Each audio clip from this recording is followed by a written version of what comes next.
Très bien, les amis, bon lundi à tous. Un peu d'histoire pour vous aujourd'hui. C'est après l'exécution publique du président en exercice JFK en 1963 que la CIA a mis en place l'opération Mockingbird. Les assassinats de l'État profond nécessitent des solutions de l'État profond.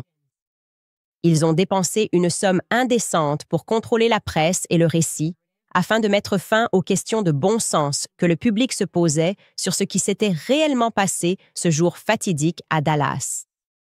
En clair, l'État profond a lancé une campagne de guerre psychologique contre le peuple.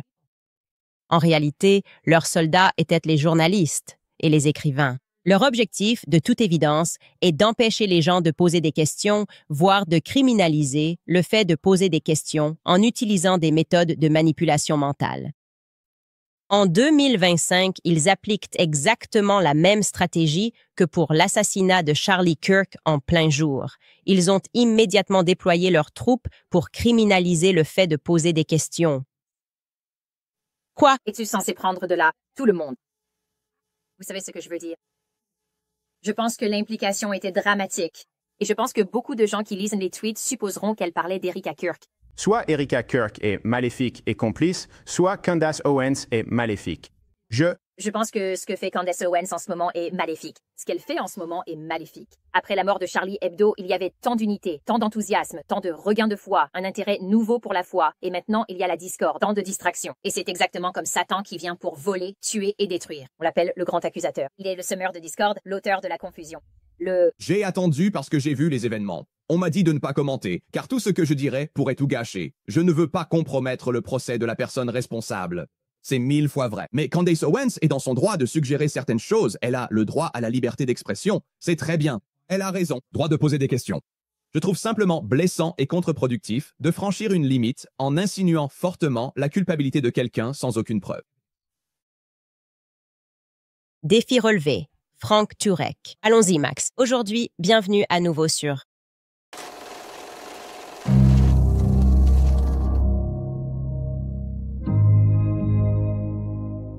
étranger.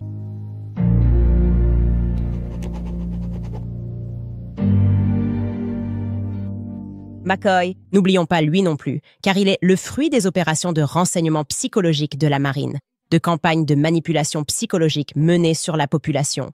Voici ce qu'il a à dire à ce sujet. Écoutez. Je veux vous lire un passage de l'Épître aux Romains. Il est écrit dans Romains 12, 15 et 16. Réjouissez-vous avec ceux qui se réjouissent, pleurez avec ceux qui pleurent, soyez animés des mêmes sentiments les uns envers les autres. Ne recherchez pas ce qui est élevé, mais laissez-vous attirer par ce qui est humble. Ne soyez pas sages à vos propres yeux. Je pense que c'est un verset approprié. Je veux dire, on entend toutes sortes de spéculations à propos de Charlie, sur ce qu'il croyait ou ne croyait pas. Et je dois vous dire, ce n'est pas le moment pour ça. C'est le moment d'apporter du réconfort à la famille. Ils ont un mari et un père à enterrer. Nous avons un ami à enterrer, un frère à enterrer, un fils à enterrer. Et le monde est en deuil. Et ce n'est pas le moment de générer des clics. Ce n'est pas le moment de bâtir votre empire.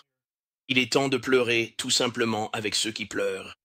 Il est temps de faire preuve d'humilité, tout simplement. Ne centrez pas tout sur vous. Il s'agit du Seigneur.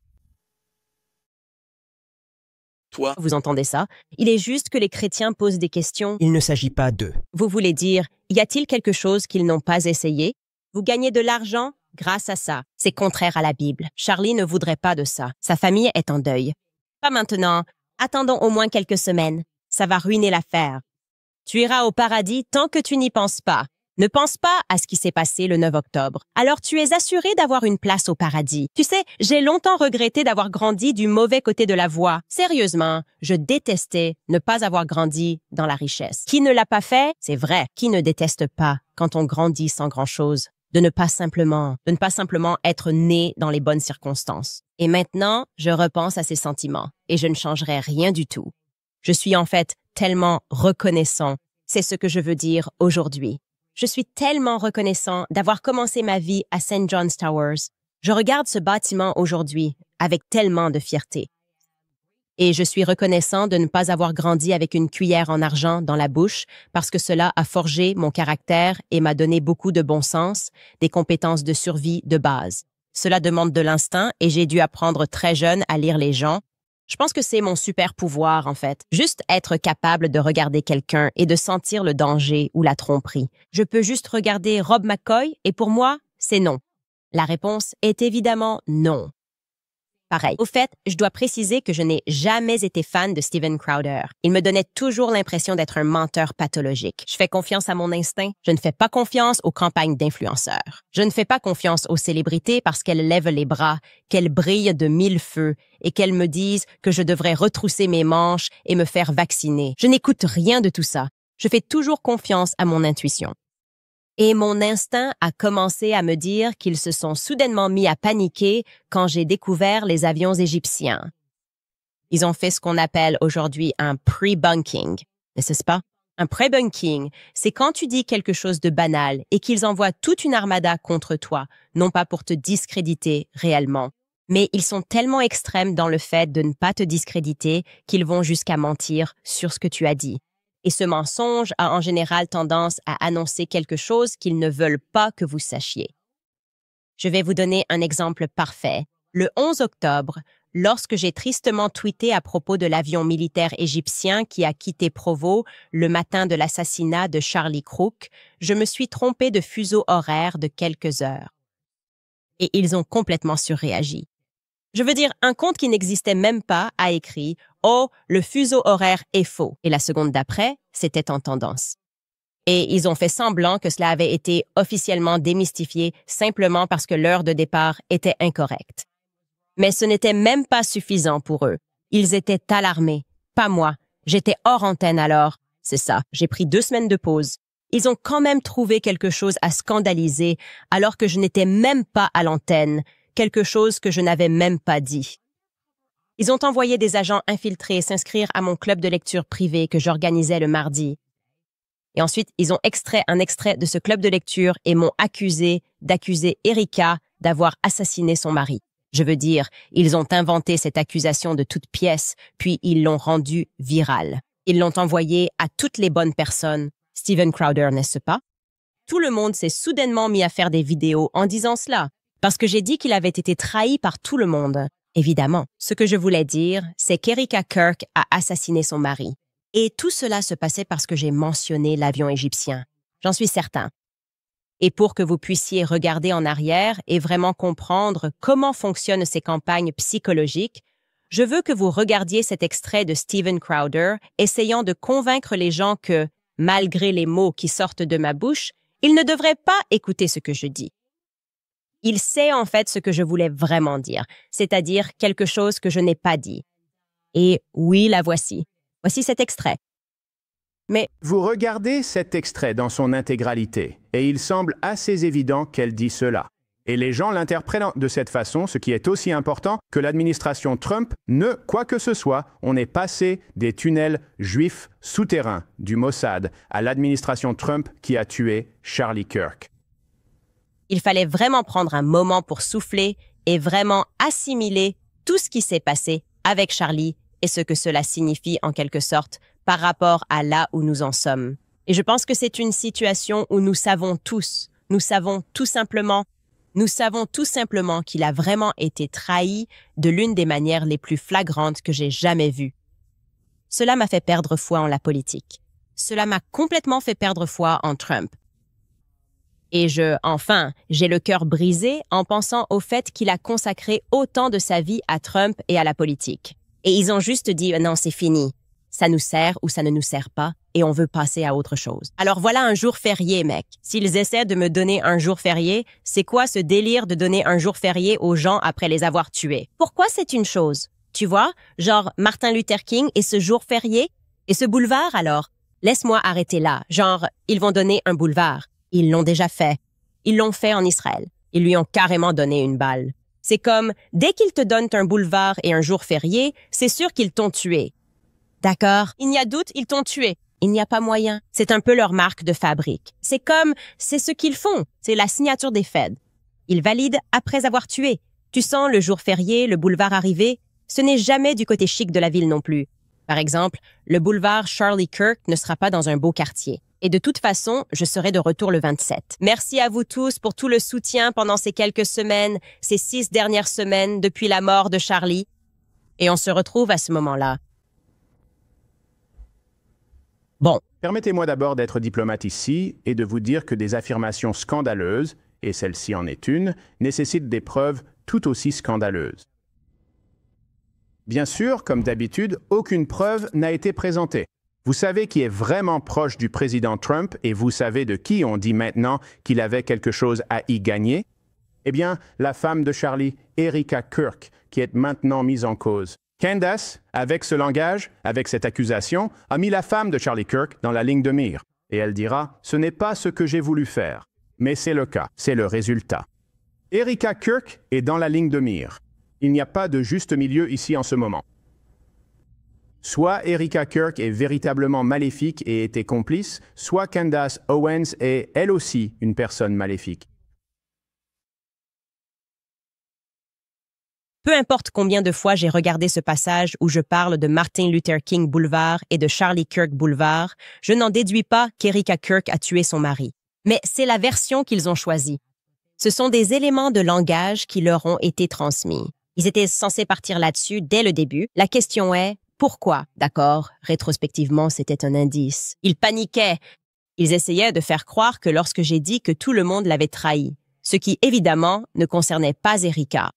Ce n'était pas non plus à propos de la mère de Charlie, ni de son père, ni de ses enfants. Mais ils essayaient spécifiquement de transformer cela en une attaque contre Erika plutôt que de suggérer plus clairement que des gens de Turning Point USA l'avaient trahi, alors qu'Erika Kirk n'était pas employée là-bas avant sa mort. Pourquoi faisait-il cela alors? Bien sûr, cela m'a seulement poussé à enquêter davantage sur les avions égyptiens et j'ai découvert que les avions suivaient Charlie. On vous a montré ça, n'est-ce pas? Nous avons créé ce document et nous l'avons organisé.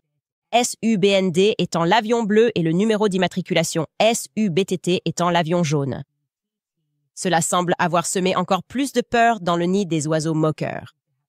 En fait, ils ont envoyé la mère moqueuse, Ben Shapiro, pour faire exactement la même accusation farfelue sortie de nulle part, à savoir que j'aurais dit quelque chose de précis sur Erika, alors que ce n'était pas le cas. Encore une fois, je pose la question. Pourquoi Erika? Pourquoi Ben n'a-t-il pas dit sur scène qu'elle avait accusé Mikey ou Rob McCoy? J'ai déjà fait plusieurs épisodes sur Mikey McCoy, sur Rob McCoy, en parlant d'Andrew Colvett, d'Alex Clark. Pourquoi ont-ils été épargnés? Pourquoi revenaient-ils sans cesse à Erika? Qu'est-ce qu'il y avait avec ces avions égyptiens qui les faisaient partir en vrille? Maintenant, je vais vous dire tout de suite qu'il est difficile d'enquêter sur une affaire, surtout lorsqu'elle concerne une personne que l'on connaît, car il y a de petits détails que j'ai immédiatement remarqués comme étant étranges ou improbables, mais qui n'auraient pas forcément alerté le grand public. Par exemple, l'un des premiers signaux d'alarme pour moi a été le fait que Terrell Farnsworth, le gars qui retire les cartes SD, était présent tout court. D'accord? Terrell ne fait pas d'événements sur les campus universitaires. Il ne fait pas ça. Il est au sommet de l'entreprise. Il s'occupe des grands événements, les SAS, les Amfest. Il ne fait pas d'événements universitaires. Mais il m'a dit qu'ils essayaient quelque chose de nouveau ce jour-là, et c'était déjà fini lors de l'événement suivant après la mort de Charlie parce qu'il n'était plus là. Il était à cet événement sorti de nulle part, puis il n'y était plus, et il a sécurisé les cartes SD. D'accord. C'est quelque chose que j'ai remarqué et que le reste du monde n'aurait pas pris comme un fait concret. C'est aussi ce que j'ai ressenti, et je partage cela avec vous maintenant pour une raison. Quand j'ai appris que Charlie avait atterri à Salt Lake City ce matin-là, je me suis demandé pourquoi il n'avait pas pris l'aéroport de Provo, qui est bien plus proche. Apparemment, la réponse est qu'il avait un entretien avec une personne que personne ne connaît vraiment. C'est un directeur général d'un fonds de restauration. Andrew K. Smith, sorti de nulle part, fait cette interview Restaurantology avec Charlie. Et donc Charlie a pris l'avion pour Salt Lake afin de réaliser cette interview. Pour moi, cela m'a semblé étrange, d'accord? Parce que dans un scénario typique, Charlie n'aurait aucune raison de faire un détour, parce que il ne le ferait en réalité que s'il y avait un gros donateur en jeu, et c'est peut-être ce qu'on lui a dit. Ce type va donner 1 tonne d'argent à Turning Point USA, ou alors parce que c'était une personnalité politique majeure. Sinon, pour un podcast, ce sont les gens qui se déplacent vers Charlie. D'accord? Si vous voulez avoir Charlie, c'est à vous de vous déplacer vers lui pour que ça se fasse. Il ne va pas faire d'efforts particuliers. Pour moi, ce qui se passait toujours, c'est qu'ils organisaient une interview dans une salle vide sur le campus de l'UVU. Ils auraient eu ce type dans un coin et Charlie serait venu en avion jusqu'à Provo. Donc, j'ai eu le sentiment, encore une fois, même si je ne l'ai pas partagé à ce moment-là, qu'ils avaient détourné Charlie Kirk vers Salt Lake City pour une raison. D'accord. Une autre chose que vous devriez savoir à propos de Charlie, c'est qu'il était obsédé par les avions. Mon mari et lui avaient d'ailleurs ce point commun. À chaque fois qu'on montait dans un avion, Charlie connaissait exactement, beaucoup trop de détails sur l'appareil. Si on montait à bord d'un vieux vol d'American Airlines, il disait « Oh, en fait, ils ont retiré ces avions du service dans les années 1970. » Il avait tout un tas de petites anecdotes à la Snapple à propos des avions. C'est un sujet auquel je ne consacre aucun temps. Il adorait les avions et voulait tout savoir à leur sujet. Et surtout, je veux que vous compreniez ceci. Charlie avait une mémoire photographique. Il a noté les noms des donateurs, leurs adresses e-mail et leurs numéros de téléphone. Charlie Kirk était une feuille Excel. Tu entrais dans une pièce et il disait « Voici un tel. Un tel. Il travaille pour un tel. Elle travaille pour un tel. Ils ont donné autant l'année dernière. » C'est pour cela qu'il a pu transformer Turning Point USA en une machine à succès, grâce à sa mémoire. C'était incroyable. Tout cela va devenir pertinent maintenant, d'accord? Donc, il faut se rappeler que Charlie a atterri à Salt Lake City à 9h23, heure locale. Je soupçonne que s'il avait atterri à Provo à la place, il aurait reconnu l'avion égyptien bleu. D'accord? Ce n'est pas tous les jours qu'on voit un appareil militaire égyptien. C'est désormais mon opinion bien informée qu'il aurait regardé cet avion, qu'il aurait reconnu l'avion bleu et qu'il aurait instantanément compris que quelque chose n'allait pas. Et maintenant, je vais vous expliquer très précisément pourquoi je soupçonne qu'il est hautement probable que Charlie aurait reconnu cet avion. D'accord? Numéro d'immatriculation SUBND, l'avion bleu. Une future maman détective qui était plongée dans cette enquête, a découvert quelque chose que mon équipe et moi avions manqué. Je la considère, évidemment, ainsi que vous tous, comme mes agents de renseignement décentralisés. Quoi qu'il en soit, elle m'a envoyé un email assez urgent et, évidemment, je protège son identité pour des raisons qui sont évidentes. Mais je veux que vous sachiez que cette découverte lui revient entièrement. C'est elle qui, à ce sujet, a tout donné pour Charlie alors que j'avais raté quelque chose. Son email disait en substance que je n'avais que partiellement raison à propos de l'avion qui suivait Charlie, qu'elle avait effectué 15 heures supplémentaires de recherche et avait pu discerner que la personne que les avions suivaient réellement depuis des années était Erika, pas Charlie. C'est donc Erika qui était suivie par ces avions. Et en effet, il s'avère qu'elle avait raison. Elle a découvert qu'entre 2022 et septembre 2025, ces deux avions, SUBTT, l'avion jaune, et SUBND, l'avion bleu, ont montré 68 recoupements avec les emplacements LOS documentés d'Erika. D'accord, 68 recoupements. Depuis, j'ai pu ajouter maintenant 73 cas où cela s'est produit. D'accord? Et 29 de ces cas incluaient également Charlie. Charlie était également présent.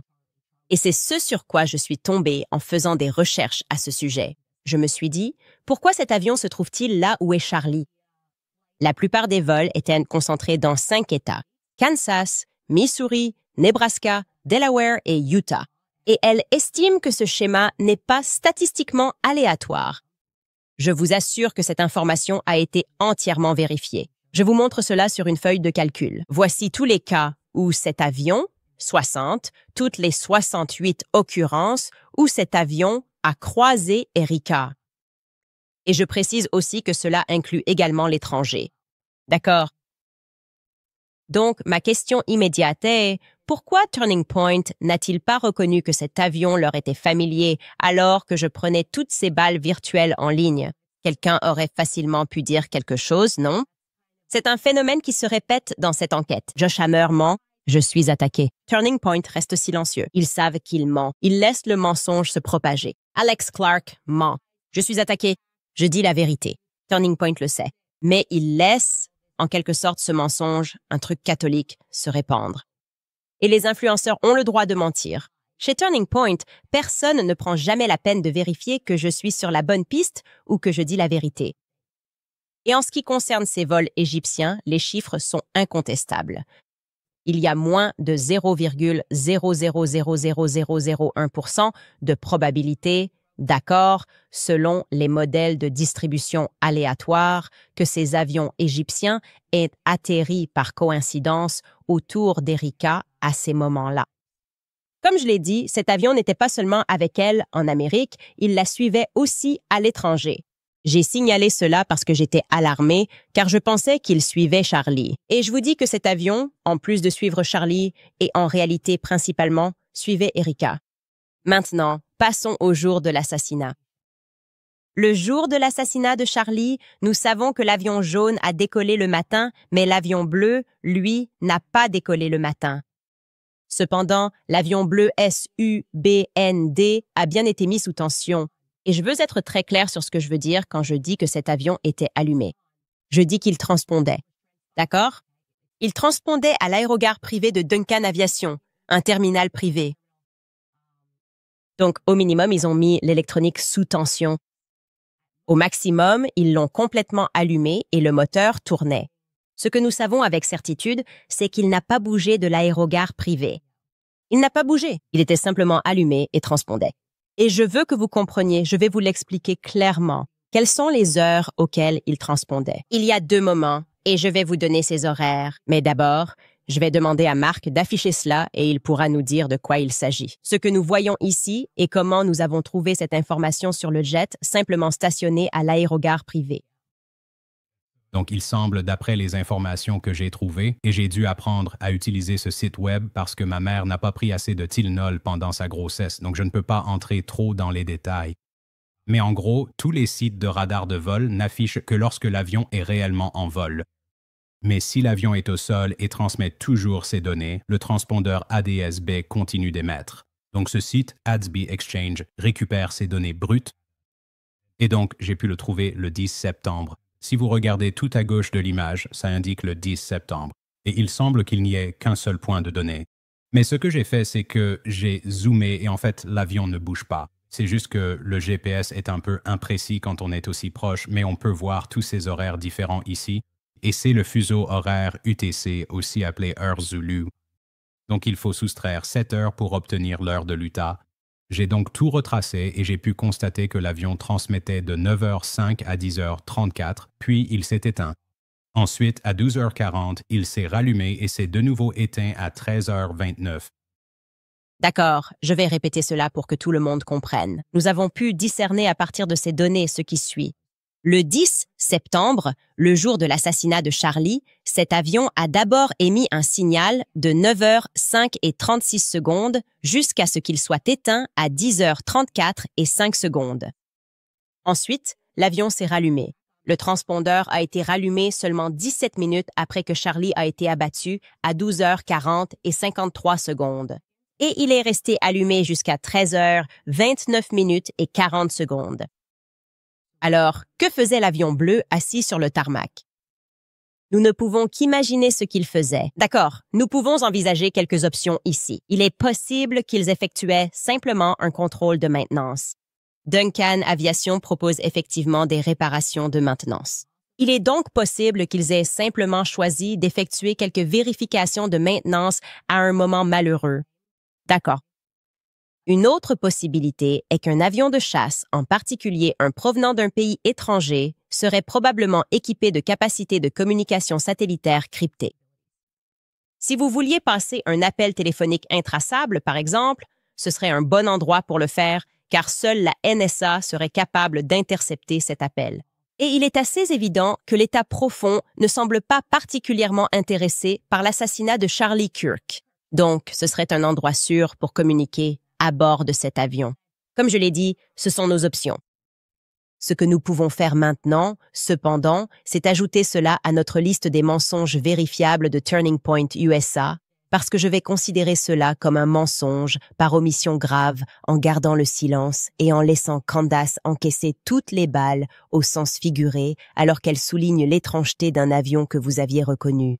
D'accord? Mon point, c'est que ces avions étaient connus de Turning Point USA et que nous méritons tous de savoir pourquoi ils étaient au sol ce jour-là, ce qu'ils faisaient au sol ce jour-là, et aussi pourquoi Turning Point a choisi de rester silencieux alors que tous les influenceurs du monde et toutes les publications m'ont attaqué simplement parce que j'ai mentionné les avions, donnant l'impression que j'étais idiote, que j'étais stupide. Turning Point USA est en mesure de fournir des réponses à ces questions?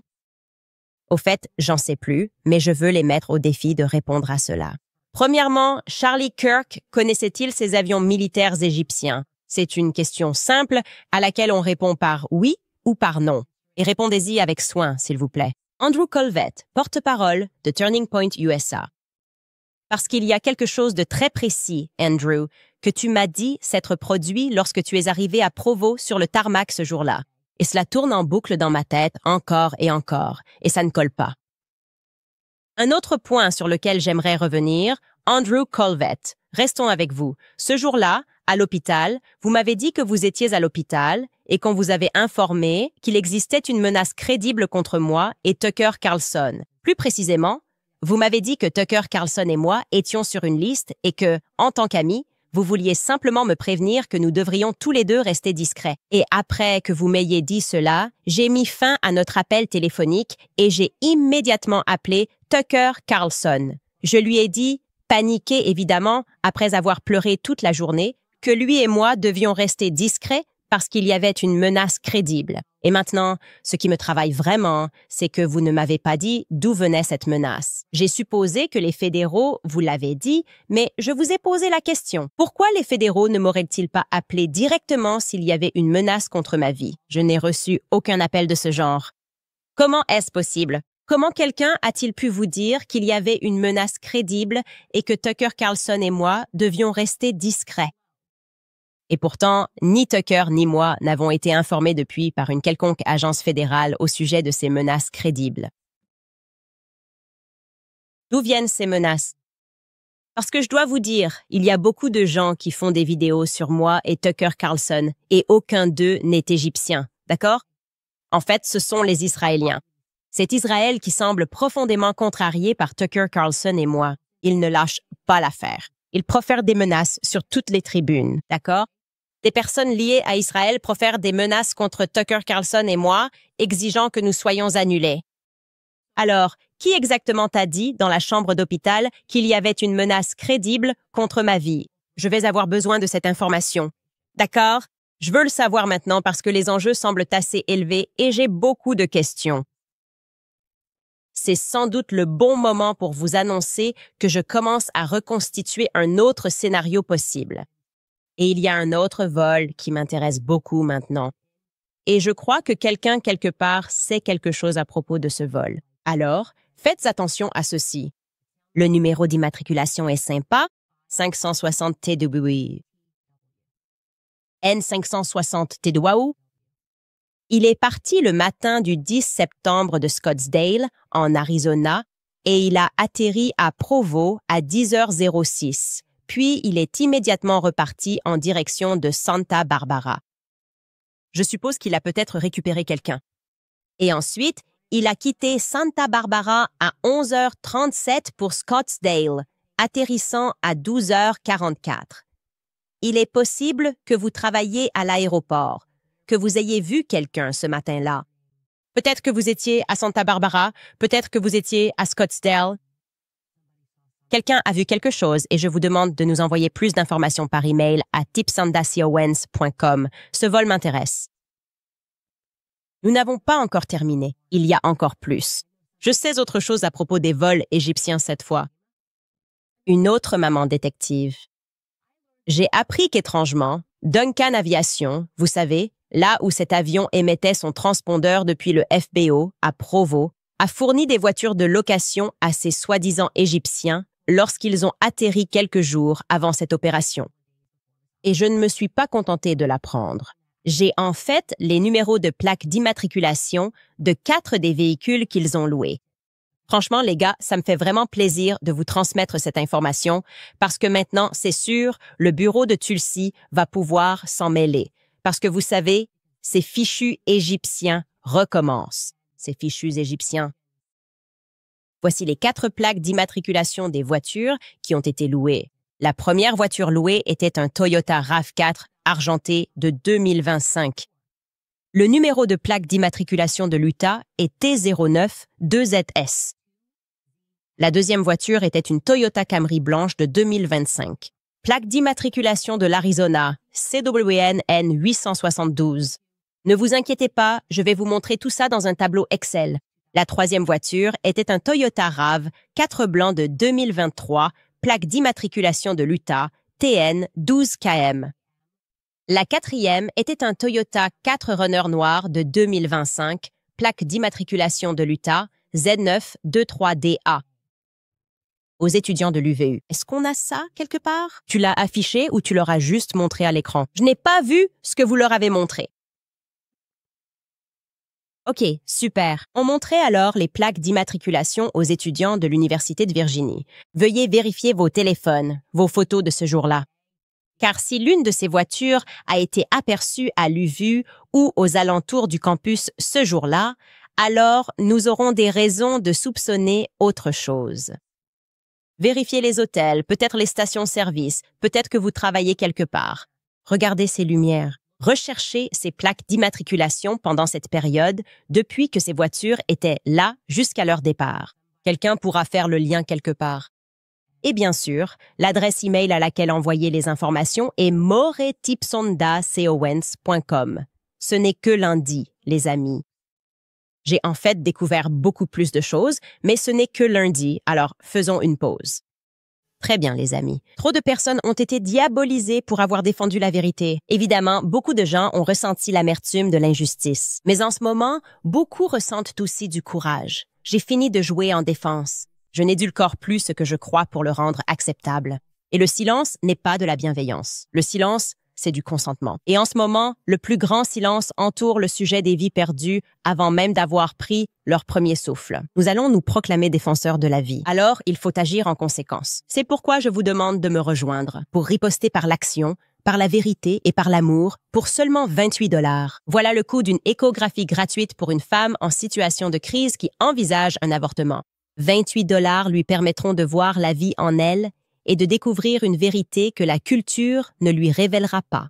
Alors ne ratez pas ça, n'attendez pas. Soyez audacieux, clair, affirmez votre engagement. Rendez-vous dès maintenant sur preborn.org Candace. Donnez 28 $. Vous pouvez donner 10 fois plus si vous le pouvez. Nous devons rester fermes, défendre la vérité, ce qui est juste, sauver des vies de l'avortement et rester inébranlables dans l'Évangile. Encore une fois, il s'agit de preborn.org Candace pour offrir une échographie pour 28 $. Je vais aussi parler de doses, car nous savons tous que l'alimentation moderne nuit aux Américains. Dans les aliments transformés, il y a des ingrédients cachés, du sucre dans presque tout ce que nous consommons. On constate plus de problèmes de santé du foie aux États-Unis à cause de cela. Et il y a une solution de confiance que j'utilise pour prendre soin de la santé de mon foie, et c'est Dose. Dose est une boutique tout en un. Elle aide la santé intestinale, l'immunité, l'énergie et l'essentiel. Soyons honnêtes, avec une famille nombreuse et occupée, ralentir n'est pas toujours possible. Cela me prend 5 secondes le matin et je ressens la différence toute la journée. Leur produit le plus vendu est Dose pour le foie, conçu pour nettoyer le foie, faciliter la digestion et maintenir le filtre naturel du corps. Les résultats cliniques de Dose ont montré une baisse de 50% des enzymes hépatiques chez la plupart des participants. Un shot de Dose pour votre foie équivaut à 17 shots de jus de curcuma. Dose est sans gluten, sans produits laitiers, sans sucre et vegan. Restez fidèle à Dose et vous ressentirez des bienfaits incroyables avec le temps. Plus d'énergie, une meilleure digestion, moins de ballonnement, une fonction hépatique plus saine, moins de brouillard cérébral et un meilleur sommeil.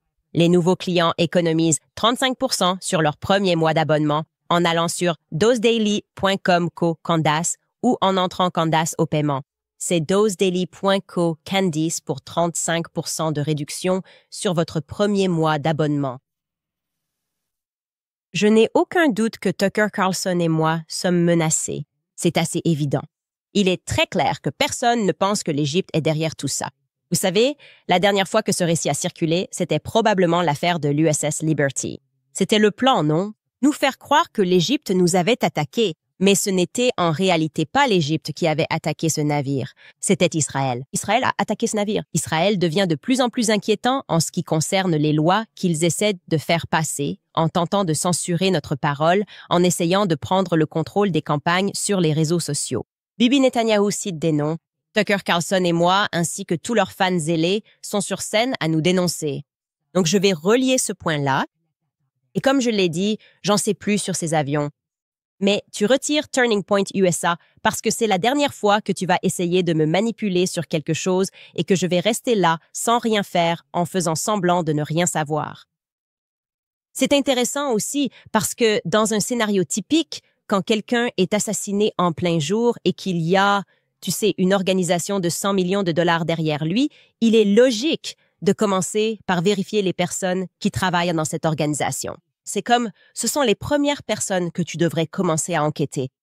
Donc, nous rejetons votre opération psychologique de la Naval Intelligence où vous essayez de nous faire croire que c'est bizarre de faire ça. D'accord. C'est toujours quelqu'un de proche de vous. Et s'il y a un motif financier? Ouais. Et je dirais qu'une organisation de cette taille qui rate sa date limite fiscale pour la première fois, c'est un peu étrange. Oui. Ils ont fait une chaîne YouTube appelée Wolves and Finance qui a fait un rapport à ce sujet que je vais vous montrer maintenant. Ce n'étaient pas des personnes avec qui je travaillais et il y a quelqu'un d'autre dont je t'ai parlé que je vais inviter dans mon émission qui enquête là-dessus depuis un moment. Mais ce travail était extrêmement bien fait et a au moins soulevé de grandes questions qui, je pense, préoccupent beaucoup de gens. Comment une organisation de cette taille peut-elle simplement rater la... Non seulement ils ont demandé une prolongation, mais ils ont aussi raté la date limite de la prolongation pour déposer. Écoutons un extrait de ce qu'ils avaient à dire. Allons examiner les formulaires 990 que Turning Point USA soumet à l'IRS chaque année. Ceux-ci contiennent leurs états financiers annuels. Quand on regarde ces formulaires, il y a des anomalies très étranges. Plusieurs des formulaires 990 manquent. Turning Point USA mentionne 4 entités liées. Il y a Turning Point USA, Turning Point Endowment, Turning Point Action et America's Turning Point. Ce sont toutes des organisations différentes qui font des choses légèrement différentes. Le formulaire 990 pour l'exercice 2024 est publié pour Turning Point USA, mais il manque pour les 3 autres organisations.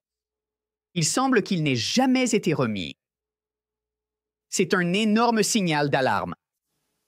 Donc, Tyler Boyer se montre sarcastique sur X.com et dit aux gens d'aller consulter l'audit financier annuel. Mais l'audit financier de l'année dernière est manquant. Pour 3 des 4 organisations, cette étrange décision de cacher leurs états financiers a eu lieu 4 mois avant que Charlie Kirk ne soit assassiné. Je vais répéter pour plus de clarté. Quelqu'un chez Turning Point a décidé de ne pas déposer 3 de leurs 4 états financiers annuels, 4 mois avant que Charlie Kirk ne nomme un nouveau directeur des opérations, ne demande un nouvel audit et ne soit assassiné. Ces 3 états financiers sont toujours manquants. Donc, pour être clair, c'était un autre point où ils m'ont fait douter de moi quand je vous ai dit qu'il était inhabituel que, 7 jours avant la mort de Charlie, il ait dit vouloir créer Doge. Tyler est venu et a menti en disant « c'est normal ». Et Alex Clark a dit « chaque année depuis que je suis ici, c'est ce qu'on fait ». Et le gars commence cette vidéo en disant « il faut vraiment être idiot pour accepter ça comme réponse ». Évidemment. Évidemment. Faire un audit n'a rien à voir avec le fait d'établir un Doge en interne. C'est ça. Il a reconnu qu'il y avait un problème dans l'entreprise, dans l'organisation. Et comme je vous l'ai dit, d'accord, parce que je ne me trompe pas sur ce genre de choses. Il ne s'inquiétait pas seulement de savoir où allait l'argent, il se préoccupait aussi de savoir d'où il venait. Et ce que je peux vous dire à propos de Charlie, c'est que si Charlie avait eu vent de quelque chose, si au début il faisait confiance à son lieutenant, puis qu'il s'était soudainement dit « attends une seconde, qu'est-ce qui se passe ici ?» et qu'il décidait qu'il voulait comprendre quelque chose, il l'aurait compris avant le coucher du soleil, d'accord? C'est à quel point il était brillant. Si cela attirait son attention, il aurait résolu le problème avant le coucher du soleil. Qu'est-ce que Charlie a découvert? C'est ma question. D'accord, maintenant pour corriger quelque chose qu'il dit là, il parle de 4 mois avant, c'est la date limite normale pour les impôts. En réalité, c'est normal. C'est courant pour les grandes entreprises de demander une prolongation pour la déclaration d'impôts. Mais ils ont aussi manqué cette échéance. Je crois que le 15 octobre était la date limite pour la prolongation fiscale. Ils ont raté les deux. Et ça, c'est complètement anormal. Et il a raison. Si vous remontez et regardez les déclarations précédentes de Turning Point USA, ils les déposent toujours toutes en même temps. Donc c'est inhabituel qu'ils en aient omis 3. Et je vais le laisser entrer dans un extrait plus approfondi ici où il parle des soi-disant 8,6 millions manquants. Écoutez bien. Laissons Nous examiner l'unique état financier que nous avons pour l'exercice 2024 de Turning Point USA. L'annexe I présente les subventions et autres aides accordées à des organisations, des gouvernements et des particuliers aux États-Unis. Cette annexe vous montre où Turning Point envoie son argent. Nous voyons qu'une grande somme d'argent, 8 560 625 $, est envoyée à America's Turning Point. Ils l'envoient à leur propre société écran. Maintenant, ce n'est pas nécessairement illégal, sauf que l'état financier de l'autre organisation est manquant. Nous ne pouvons pas voir comment ces 8,6 millions de dollars sont dépensés. Ceci est très important car il y a d'étranges variations autour de cet argent. J'ai consulté les 5 dernières années des formulaires 990 de Turning Point USA. Voici un tableau avec les contributions comparées à la plus grande dépense qui correspond aux subventions de l'annexe I. On peut immédiatement voir une baisse étrange entre 2022 et 2023. Cette baisse s'explique par le fait que, les années précédentes, ils envoyaient de l'argent à Turning Point Endowment. Ils transféraient des millions de dollars. Cela s'est arrêté en 2021 et ils ont commencé à augmenter les transferts d'argent vers America's Turning Point. Analysons cela en détail. Tout d'abord, je trouve vraiment peu éthique qu'ils aient envoyé des millions de dollars à leur propre fonds de dotation. Je sais que beaucoup d'organisations à but non lucratif font cela, mais je pense que c'est contraire à l'éthique. Les donateurs savent-ils que c'est ainsi que Turning Point dépense leur argent? Turning Point USA reçoit des dons, puis envoie l'argent à leur fonds de dotation pour l'investir en bourse. À mon avis, ils devraient utiliser les dons pour faire fonctionner leur organisation à but non lucratif, pas pour acheter des placements. À la fin de l'exercice 2023, ils avaient 61 millions de dollars d'actifs dans le fonds de dotation, ce qui générait 1 900 000 $ de revenus d'investissement par an. Personnellement, je pense que c'est une manière non éthique de gérer une organisation à but non lucratif, mais ce n'est que mon avis. Mais ce qui est important ici, c'est ce qui est arrivé aux 8,6 millions de dollars manquants, la somme envoyée à America's Turning Point. Au cours de l'exercice 2024, le montant d'argent envoyé à America's Turning Point ne cessait d'augmenter. Et comme les états financiers sont manquants, nous ne pouvons pas savoir comment cet argent a été dépensé. Si l'on regarde l'année précédente, la majorité de l'argent a été dépensé en autres salaires et rémunérations. Comment est-ce possible alors qu'America's Turning Point déclare 0 employé? Est-ce que quelqu'un d'autre trouve ça un peu louche? À mon avis, ce qui se passe, c'est qu'il y a de fausses personnes sur la liste de paie. Je pense que des chèques de paie sont envoyés à des personnes qui n'existent pas vraiment. Et cela expliquerait pourquoi nous avons une entreprise avec 0 employé, mais des millions de dollars de dépenses salariales. Oui, ça me paraît vraiment très louche. Surtout quand on ajoute le fait que Charlie voulait créer un Doge 7 jours avant sa mort. Ce à quoi il faut aussi ajouter le fait qu'ils racontent tous des mensonges étranges. Quand on ajoute aussi le fait qu'il y a cette étrange campagne psychologique pour nous dire de ne pas regarder Turning Point USA, sinon on ira en enfer. En gros, ils utilisent des passages bibliques pour nous expliquer pourquoi ce n'est pas moral. Pense-t-il vraiment que nous sommes aussi influençables et malléables? Est-ce qu'on a l'air du genre de personnes qui vont regarder un assassinat en plein jour sans broncher, juste parce que des influenceurs insistent pour qu'on le fasse? Non, désolé, nous ne sommes pas en 1963.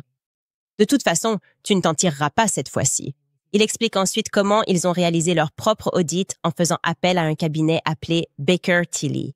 Je le laisserai l'emporter. Quoi? À propos de l'argument de Tyler Boyer selon lequel ils font l'objet d'un audit financier annuel chaque année. Si ce que je dis est vrai, pourquoi leur audit annuel ne détecterait-il pas ces problèmes?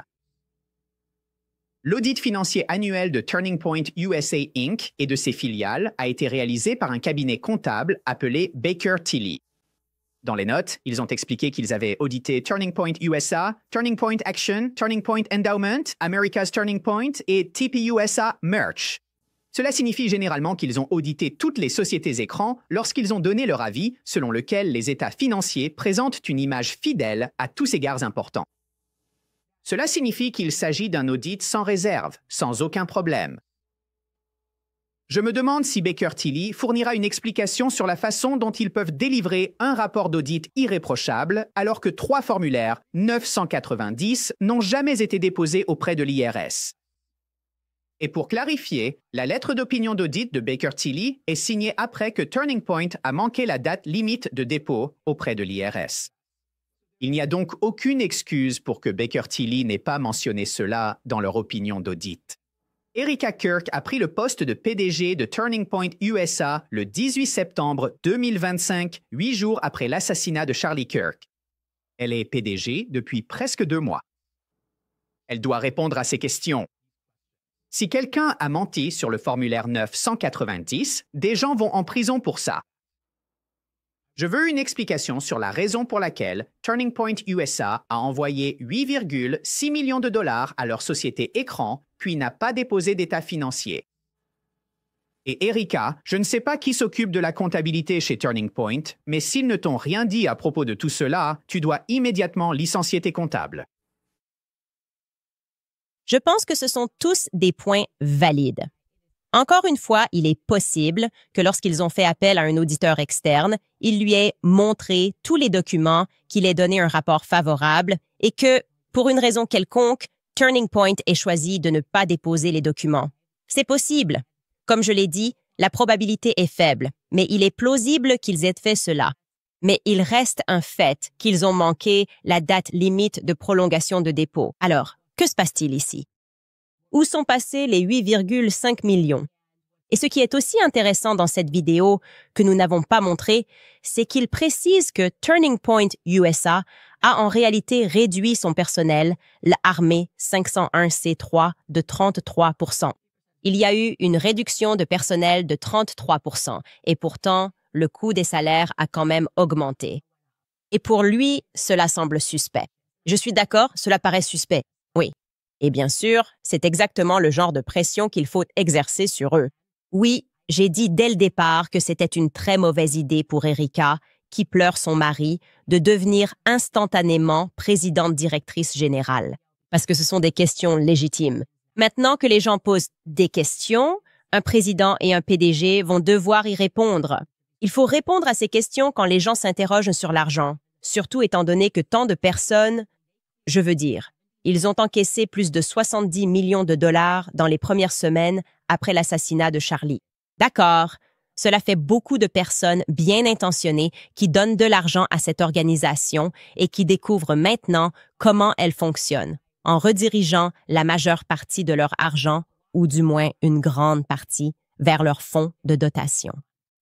N'est-ce pas? Ce n'est pas acceptable. Nous méritons des réponses aux questions que nous posons et nous allons continuer à les poser. D'accord? Nous allons continuer à les poser parce que je sais qu'il y a des serpents chez Turning Point USA et je vais vous en révéler davantage demain. Faites une pause. Nous reviendrons avec des commentaires et des réponses à vos questions. Pendant tout le temps où j'ai recommandé Pure Talk, je n'ai jamais vu une offre comme celle-ci. Actuellement, vous pouvez avoir appel, SMS et données illimitées avec un hotspot de 30 Go pour seulement 29,95 $ par mois à vie. C'est le forfait haut de gamme de Pure Talk, normalement à 65 $ par mois. En ce moment, jusqu'au 7 décembre, vous pouvez avoir tout cela pour 29,95 $ par mois. Vous économisez plus de 50% chaque mois, à vie, sur leur réseau 5G ultra rapide. Offre très limitée dans le temps. N'attendez pas. Allez sur puretalk.com Owens pour le meilleur forfait illimité Pure Talk à 29,95 $ par mois, à vie. Changez d'opérateur en 10 minutes. Gardez votre téléphone et votre numéro. Commencez à économiser avec notre forfait illimité à vie. puretalk.com Owens pour passer à mon opérateur mobile Pure Talk. Pensez à American Financing. La Fed a encore baissé les taux d'intérêt. Bonne nouvelle pour les propriétaires américains. Si vous vous sentez dépassé à l'approche des fêtes, c'est le moment idéal pour organiser vos finances. Il est difficile de penser aux fêtes quand tout est cher et que vos cartes de crédit sont au maximum. Avec la baisse des taux, c'est le moment de rembourser vos dettes. American Financing aide les propriétaires à accéder à la valeur de leur maison pour économiser tout de suite. Ils aident des personnes comme vous à économiser environ 800 $ par mois. Beaucoup ont des taux proches de 5%, ce qui change tout par rapport aux cartes de crédit à taux élevés. En commençant aujourd'hui, vous pourriez reporter 2 paiements hypothécaires, ce qui vous donne plus de marge pour les fêtes. Découvrir combien vous pouvez économiser ne coûte rien. Les fêtes approchent, alors n'attendez pas. Appelez leur conseiller hypothécaire salarié. Aujourd'hui, le numéro American Financing est 807 95 12 10. Encore une fois, c'est le 807 95 12 10 ou rendez-vous sur americanfinancing.net Owens. J'ai reçu un texto d'un ami. Petit détail, en septembre, n'oublie pas le changement d'heure d'été. Donc, pour calculer l'heure que nous avons donnée pour l'assassinat de Charlie, c'était UTC-6, pas moins 67.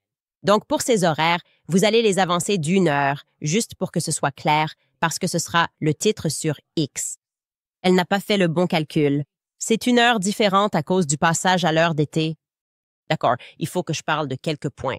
Tout d'abord, si vous souhaitez continuer à nous soutenir, vous pouvez acheter notre livre. Préparez-lui un sandwich. makehimasandwich.com et nous les avons maintenant avec des exemplaires signés par moi, CandaceOwens.com, exemplaires signés. Nous avons aussi de nouveaux produits dérivés sur le site. En plus, notre promotion du Black Friday est en cours en ce moment. Si vous utilisez le code BLACK20, vous aurez 20% de réduction sur tout le magasin, à l'exception des livres. Cette offre dure jusqu'au Cyber Monday, alors ne la manquez pas. D'accord, passons au meilleur commentaire de l'épisode de vendredi dernier. Quelqu'un écrit qu'un témoin s'est manifesté pour dire que Mikey n'est même jamais entré à l'hôpital. Quand il est arrivé en voiture, il a juste récupéré quelqu'un et il est reparti.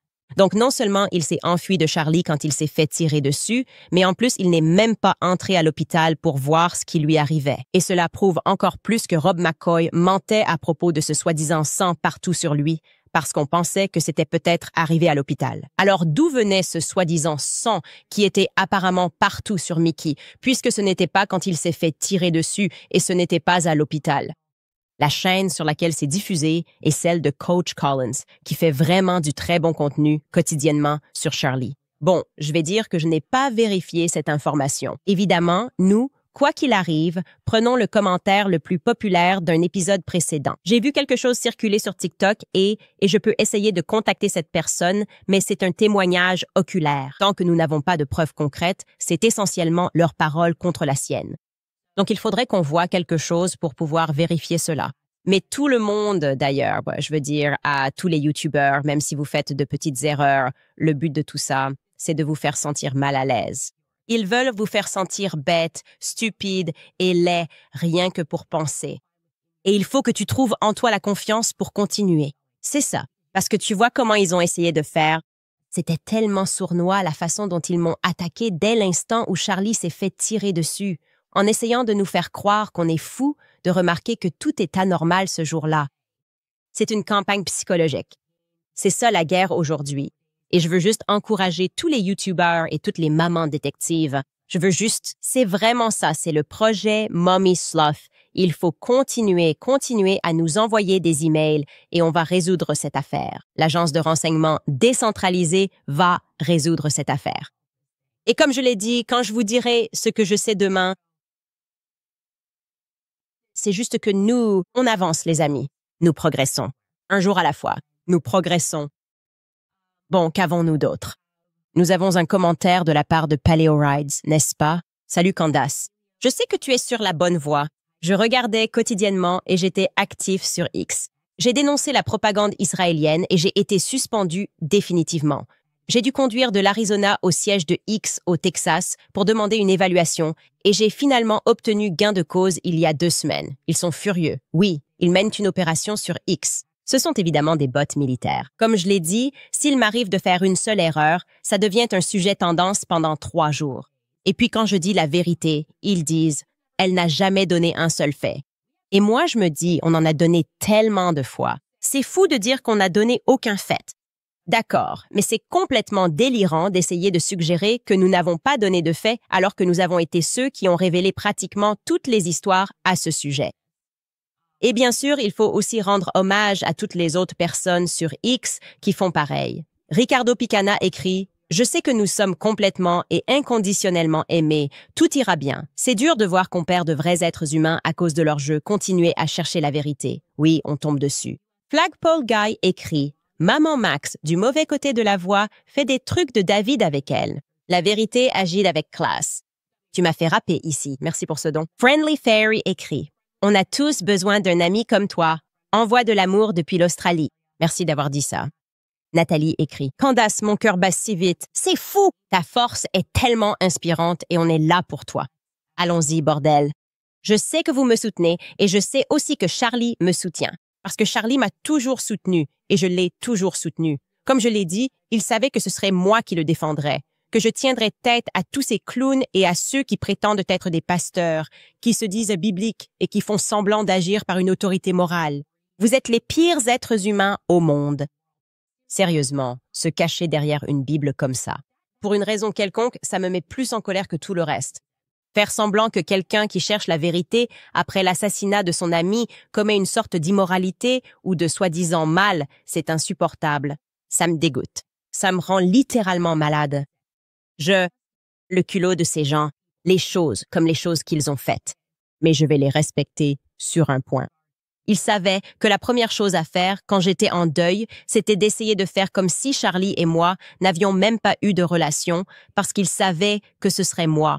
Ils savaient que j'étais l'anomalie. Ils savaient que j'avais déjà dit « foutez l'argent ». Ils savaient que j'avais déjà dit « foutez la réputation ». Je me fiche des gros titres et parce qu'ils avaient déjà essayé de m'appâter avec toutes ces choses auparavant. Ils savaient que je serais celui qui brûlerait tout jusqu'au sol pour voir ce qui renaîtrait des cendres plutôt que de m'associer à un mensonge. Donc, je leur accorde le mérite d'avoir reconnu que je ne suis pas comme les autres. New Life Plan écrit « J'ai appris aujourd'hui, à mon âge, que n'importe qui peut faire une demande FOIA pour obtenir tous les emplacements et points de données des caméras de plaques d'immatriculation FLOC. Maintenant, vous le savez aussi. C'est quoi ce truc? Peut-on faire une FOIA pour toutes les plaques FLOC? C'est quoi une plaque FLOC? Caméra. Parlons-en un peu hors antenne. Il existe un réseau géré par une société appelée Flock of Automated License Plate Readers, dont les appareils sont disséminés dans pratiquement toutes les villes des États-Unis. Allons-y. Alors, allons-y. J'ai recherché les emplacements. Il y en a aussi quelques-uns plus ou moins proches de l'UVU. Nous verrons donc si nous pouvons diffuser ces informations. Putain, va-t'en! Oui, je ne sais pas comment j'ai pu rater ça plus tôt. C'est une excellente nouvelle, les gars. Je sais que les fédéraux essaient de tout couvrir. Plus de conseils sur CandaceOwens.com. Nous devons être plus rapides qu'eux, plus intelligents qu'eux. Quelqu'un a vu quelque chose. Vous avez les numéros de plaques d'immatriculation. Allons-y. Calculus écrit « Travail incroyable. Nous méritons des réponses et Charlie mérite justice. Il va l'obtenir. » Il va l'obtenir. Cette opération de l'état profond, c'est bien ça? Zamit écrit « Candace, vas-y Max. » Charlie regarde. Oui, il regarde. Beth écrit « Israël a eu une emprise sur l'Amérique depuis JFK. » Oui. Trump n'aurait pas pu prédire cet éveil. Il n'aurait pas pu changer la donne. Il devrait en vouloir à la mafia sioniste pour le chantage. Trump est vieux. Mes investissements comptent moins que l'héritage ou son âme. Vous savez, je n'ai pas besoin d'attribuer quoi que ce soit à Trump. Je sais que si j'étais à la fin de ma vie, vous savez, comme dans la 80aine, comme lui, je me soucierais. Je me soucierais profondément de l'état de mon âme. Je ne sais pas ce qui le motive. Je ne sais pas ce qui le motive ou ce qui ne le motive pas à aller au fond alors que tout le monde sait que ce qu'on nous a dit, c'est du pipeau. Pourquoi pas Trump? Pourquoi Trump ne m'appelle-t-il pas pour dire « Trouvons une solution » ? Parce que Trump, Charlie adore Trump. Cela montre bien que la politique est capricieuse. Vous savez, il ne faut pas avoir beaucoup d'amis en politique. Et Butch écrit « Avez-vous vu le nouveau Sean Ryan avec le service de sécurité qui s'est occupé de Charlie? Avez-vous l'impression qu'ils essaient d'imposer leur version des faits? Nous t'aimons, Candace. Nous prions pour toi. Je ne l'ai pas encore vu, mais j'ai l'intention de le regarder et je donnerai mon avis dessus cette semaine, sans aucun doute. C'est sur ma liste. Emma White écrit « Candace, je dirige une association à but non lucratif. Baker Tilly gère aussi leur formulaire 990. D'après la première page, leurs audits ne sont pas considérés comme valides. Une société distincte doit réaliser un audit indépendant. D'accord, c'est très intéressant que tu le répètes. Nous lisons les commentaires en direct, donc il s'agirait apparemment d'un Baker Tilly. Ne venez pas m'attaquer. Mais oui, cette vidéo est allée plus loin sur certains procès auxquels Baker Tilly faisait face pour ne pas avoir audité correctement certaines choses. Maintenant, cela pourrait être courant. Si vous êtes une société d'audit, peut-être que c'est normal que les cabinets d'audit soient poursuivis en justice. Je ne sais pas. Ce n'est pas un secteur que je connais bien. Gasf 25 écrit « J'ai 38 ans et jamais de ma vie un journaliste n'a été aussi transparent avec les Américains, la jeunesse de la nation. » C'est la voie à suivre. Le journalisme de Candace Owens est le nouveau standard. Nous sommes en train d'innover, et c'est certain. Cela n'a jamais été fait de cette façon. Personne n'a jamais décentralisé l'information. Personne n'a jamais demandé d'aide. Je ne pense pas qu'il y ait eu quelqu'un qui se soit autant soucié, qui se soit opposé à des gens malveillants tout en menant l'enquête. Je ne crois pas que ce soit déjà arrivé. Je pense que nous sommes en train de marquer l'histoire. Peut-être. Nous ne serons pas là quand ce sera célébré, mais nous faisons l'histoire. Et ce que nous faisons aujourd'hui compte vraiment. Je le sais. Et je me fiche de ce que ces gens peuvent dire. J'ai été clair, j'ai été explicite quand j'ai dit que je voulais la guerre avec vous tous. Quiconque ment sera démasqué. Je vous l'ai dit, je l'ai ressenti spirituellement. Charlie m'a dit qu'il avait été trahi dans un rêve. Ils se sont moqués de moi. Ils m'ont tourné en ridicule. Eh bien, qui rit maintenant? On se retrouve demain.